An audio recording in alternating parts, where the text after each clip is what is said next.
Welcome to our channel. ప్రస్తుతం మనతో పాటు ఉన్నారు అనలిస్ట్ రామకృష్ణ గారు. సార్తో మాట్లాడదాం. నమస్తే సార్. నమస్కారం అమ్మా.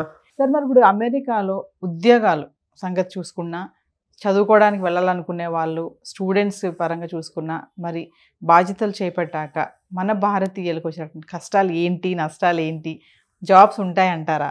అయితే ఇక్కడ మనం ఫస్ట్ చాలాసార్లు భయపడేది ఏంటంటే ఇప్పుడు వెళ్ళొచ్చా వెళ్ళకూడదా అనేది ఫస్ట్ ప్రశ్న.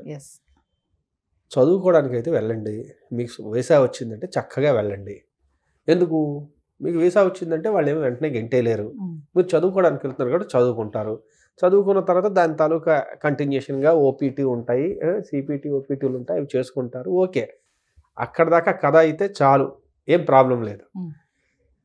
అక్కడి నుంచి దీని ద్వారా మీరు ఉద్యోగం తెచ్చుకొని అక్కడ సెటిల్ అయ్యి ఒక సిటిజన్గా మారదాము, లేకపోతే గ్రీన్ కార్డు తెచ్చుకుందాం అనుకుంటే మాత్రం, అంటే సినిమా ఫస్ట్ పార్ట్ తీసేస్తే ఓకే, మీరు సీక్వెల్ ప్రీక్వెల్ ఇవన్నీ చేద్దాం అనుకున్నారు అనుకోండి, పార్ట్ 2, పార్ట్ 3, పార్ట్ 4 అయితే కొంచెం ఆగండి. ఇప్పుడు ఎందుకయ్యా అంటే ఇక్కడ చాలా పరిస్థితి కొంచెం అనిశ్చితత చాలా ఎక్కువ ఉంది. ఆల్రెడీ ఆయన మొన్న ఒక సైన్ చేసిన ఎగ్జిక్యూటివ్ ఆర్డర్ ఏదైతే ఉందో దానిలో చాలా పెద్ద షాక్. ఏంటి? బర్త్ రైట్ సిటిజన్షిప్ అనే దాని మీద చాలా పెద్ద షాక్ వచ్చింది. దానివల్ల ఏంటంటే వెంటనే మనం ఏమీ నిర్ణయం తీసుకోలేము. కాబట్టి అలాంటి బెనిఫిట్ కోసం మీరు వెళ్దాం అనుకుంటున్నారు అనుకోండి, మీరు ఆగాలి. చదువుకోవడానికి కోసం అయితే వెళ్ళొచ్చు, నిరభ్యంతరంగా వెళ్ళొచ్చు. పర్మనెంట్ గా ఉందామని ఆలోచనతో వెళ్ళకూడదు.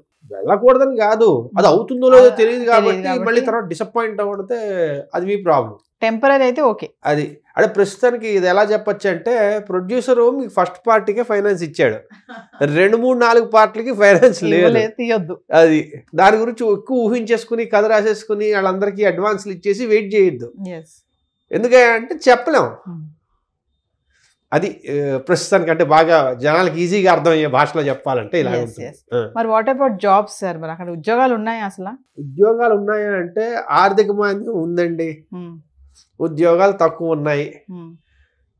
ఇది సరిపోదనంటూ ఏ తాలూకు ప్రభావం ఇంకా మనం చూడట్లేదు. అది మొదలైన తర్వాత ఎలా ఉంటుందంటే, ఒక్క ఉదాహరణ ఇస్తాం మీకు చక్కగా అర్థమైపోవడానికి, అంటే మన వ్యూవర్స్కి టెక్నాలజీ తగ్గ పవర్ అర్థం కావడానికి ఒక ఎగ్జాంపుల్ ఇస్తా. 1998లో అనుకుంటా, స్టీవ్ జాబ్స్ యాపిల్ ఫౌండర్, ఆయన వైఫై ఎనేబుల్డ్ ల్యాప్టాప్ అనేది ఎలా వర్క్ అవుతుందో చూపించడానికి ఒక ఎగ్జిక్యూషన్, ఒక పర్టికులర్ వాళ్ళ టెక్నాలజీ ఇవి ఉంటాయి కదా ఈవెంట్స్లో చూపించాడు, ప్రజెంట్ చేసి. మైండ్ బ్లోయింగ్ అది. అప్పట్లో చాలా ఎక్స్పెన్సివ్ అది. ఇప్పుడు వైఫై ఎనేబుల్ అవ్వని డివైస్ ఏదో చెప్పండి నాకు. ఓకే, సో 26 ఏళ్లలో ప్రపంచం మొత్తం మీద అయ్యే ఎలక్ట్రానిక్ డివైస్ ఏవైతే ఉన్నాయో అన్నీ వైఫై ఎనేబుల్డ్ ఉన్నాయి. అంతే కదండి. ఒక టెక్నాలజీ ఇంత ఫాస్ట్గా వెళ్ళడం అనేది చాలా నార్మల్. అందున ఆ టెక్నాలజీ వల్ల బిజినెస్లకు లాభాలు ఉన్నాయంటే అది ఇంకా ఫాస్ట్గా వెళ్తుంది. ఆర్టిఫిషియల్ ఇంటెలిజెన్స్ అంటే అలాంటిది. ఇప్పుడు అది ప్రతి ఏరియాలోకి వెళ్తోంది. వెళ్ళడం వల్ల ఏంటంటే ప్రతి ఏరియాలో ఒక పని జరగాల్సిన టైం లైన్స్ స్క్వీజ్ అయిపోతున్నాయి, కావాల్సిన రిసోర్సెస్ తగ్గిపోతున్నాయి. అంటే ఒకవేళ 10 మంది కావాలంటే ఇప్పుడు 4 చాలన్నట్టుగా. కాబట్టి న్యాచురల్లీ కొత్త ఉద్యోగాలు వస్తున్నాయి, పాత ఉద్యోగాలు బాగా తగ్గిపోతున్నాయి. కాబట్టి జాబ్ క్రియేషన్ అనేది అంత ఫాస్ట్గా ఉండదు. దానికి తోడు వాళ్ళు ఆల్రెడీ ఆర్థిక మాంద్యంలో ఉన్నారు. కాబట్టి ప్రస్తుతానికైతే జాబ్స్ తక్కువగానే ఉన్నాయి. చాలామంది ఎంఎస్లు కంప్లీట్ చేసుకుని ఓపీటీ ఎక్స్టెన్షన్లు పెట్టించుకుని చాలా ట్రై చేస్తున్నారు, అక్కడే వెయిట్ చేస్తున్నారు ఎప్పటికైనా వస్తాయని. కానీ కొంచెం కష్టంగా ఉంది, ఇదైతే వాస్తవం. ఈ అడ్మినిస్ట్రేషన్ దృష్ట్యా ఎలా ఉంటుందనేది ఒకసారి ఆలోచించుకుంటే, మనం అనుకున్నాం లాస్ట్ టైం ఒకసారి మాట్లాడుకుంటున్నప్పుడు, ఇంకా అధ్యక్ష ఇవి ఎన్నికలు జరగాలి, జరిగిన తర్వాత ఎవరు వస్తారో అన్న దాన్ని బట్టి కంపెనీలు నిర్ణయించుకుంటాయి మేము ఇన్వెస్ట్ చేయాలా వద్దా అన్నది. సో ఇప్పుడు తెలిసిపోయింది, ట్రంప్ గెలిచేశాడు, ట్రంప్ అధికారంలోకి కూడా వచ్చేసాడు. ఈయన ఎలాంటి వాడయ్యా? బిజినెస్ని బాగా డెవలప్ చేయాలని కోరుకునే మనిషే, ఎక్కువగా అమెరికాలోని మ్యానుఫ్యాక్చరింగ్ అవ్వాలని కోరుకునే మనిషే. కాబట్టి ఆయన జాబ్ క్రియేటరే. As a businessman is a job creator. అదే పనిలో ఎలాన్ మస్క్ని ఆయన అడ్మినిస్ట్రేషన్లోకి తీసుకున్నాడు. ఆయన జాబ్ క్రియేటరే కాబట్టి వీళ్ళు చెప్తే చేసే రకాలు, శశబిషలు ఉండవు. ఒకటి. రెండోది ఏంటంటే బిజినెస్ డెవలప్ అయితేనే ఎకానమీ డెవలప్ అవుతుందని చాలా ప్రగాఢంగా విశ్వసించేవాళ్ళు వీళ్ళు. కాబట్టి జాబ్ క్రియేషన్ అనేది వీళ్ళకు one of the important aspect అనమాట, వీళ్ళు ముందుకు తీసుకెళ్లాలనుకుంటుంది. కాబట్టి జాబ్ క్రియేషన్లో భాగంగా ఏమైనా కొత్త ఉద్యోగాలు రావచ్చు, వీళ్ళు దాన్ని సపోర్ట్ చేయొచ్చు అనేది నా ఉద్దేశం. ట్రంప్ అంటున్నాడు కదా సార్, స్మార్ట్ గైస్ కావాలి నాకు, టాలెంట్ ఉన్న వాళ్ళకే నేను ఇప్పుడు ఎంట్రీ ఇస్తాను, వాళ్ళకే H1B వీసా కూడా అలొకేట్ ఉంటుంది, ఎవరు పడితే వాళ్ళు రావడానికి లేదు, ఎందుకంటే టాలెంట్స్ ఉంటే వాళ్ళు ఇంకొంతమందిని ట్రైన్ అప్ చేస్తారు. ఇంకోటి ఏంటంటే అమెరికా యొక్క ఆర్థికాభివృద్ధి కూడా బిజినెస్ వీళ్ళ యొక్క దాని మీద టాలెంట్ ఉంటేనే మాది కూడా డెవలప్ అవుతుందన్న ఒక ఆలోచనతో ఉన్నారు. కాబట్టి అంటే ఎవరు పడితే వాళ్ళు ఇప్పుడు అమెరికా వెళ్ళిపోవాలని ఆలోచన బయట రావాలి అని అంటారా? అంటే మనం H1B తలకు ముఖ్య ఉద్దేశం ఆలోచించాలి. అసలు H1B అనేది ఎందుకు పెట్టారు? ఎక్సెప్షనల్లీ టాలెంటెడ్ పీపుల్, వాళ్ళకి ఎవరైతే పనికొస్తారో వాళ్ళకి యాజ్ దాన్ని ఏమంటారు ఎక్స్టెన్షన్ వాళ్ళు ఇస్తున్నారు అనమాట. అయ్యా రండి మా దగ్గర పని చేయండి, మీ టాలెంట్ మా దేశానికి చాలా అవసరం.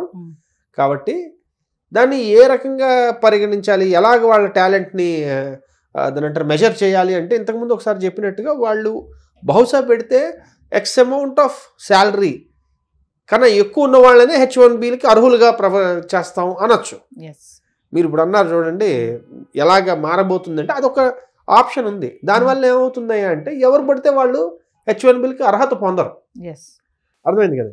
అదేవిధంగా వాళ్ళు కొన్ని స్పెసిఫిక్ ఇండస్ట్రీస్ మీద ఫోకస్ చేయొచ్చు.